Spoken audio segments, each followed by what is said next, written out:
And again, hopefully just some of this stuff, if you ever heard some of the criticisms and some of the attempted attacks on the King James, just to make it clear, these guys weren't all King James's religious stooges who just agreed with what his religious beliefs were. No, they came from different backgrounds, and they came together to make the perfect translation without theological bias, okay? They split into 6 groups with the books of the Bible separated between those groups, okay? So they all translated in these 6 groups, basically 6 sections of the Bible, you know, books combined together to split it into 6. And then what happened is, as each group completed their part, it was then reviewed by the other 5 groups. So it wasn't like, okay, well, that group's responsible for that, that's it, let's hope they do a good translation. No, they wanted a perfect translation. This wasn't just a quick kind of, well, let's quickly run something off. No, they then rechecked and reviewed everyone's work between themselves. So the other 5 groups would then review the work that group had done on those Bible books that they'd been responsible for translating. And basically, each part of the Bible came from all these experts together. And again, this is a translation work which has never been repeated, okay? This is, in case you're ever sitting there wondering, why are we King James here? I got asked this recently. Hopefully the person might look at this sermon in the future. Then what happened is when they had all finished, okay, a final committee of 6 members then carefully reviewed it all too. So it wasn't just that they all checked each other's work. Then it went to another committee that reviewed it all as well.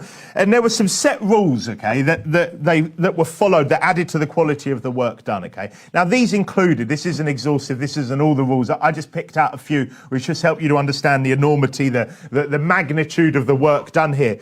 Every particular man of each company to take the same chapter or chapters, and having translated or amended them severally by himself where he thinketh good, all to meet together, confer what they have done, and agree for their parts what shall stand. So it wasn't just, oh, well, we've translated this, hopefully this is all right. No, every person had done their individual translation work, then had to bring it to the rest of their group to all agree. Everyone had to agree for it to then move forward with everything. So they had to come to a point where they're like, okay, we agree this is the best possible, most accurate translation we could have made. And again, like I said, people from different beliefs, different backgrounds, what do the languages actually say? And then there was another rule, which was when any place of special obscurity is doubted of, letters to be directed by authority to send to any learned man in the land for his judgment of such a place. So basically, if we've got to a point where we're still a bit unsure and we can't really agree and we're not really, is this really how this translation should read? Is this how it should read in English? We're just going to send it to people all over the nation who are known to know these languages and are experts in these languages to see what their point of view is as well. Because we just want to get it right. We want to get this spot on. They were diligent in making sure that this was a perfect translation.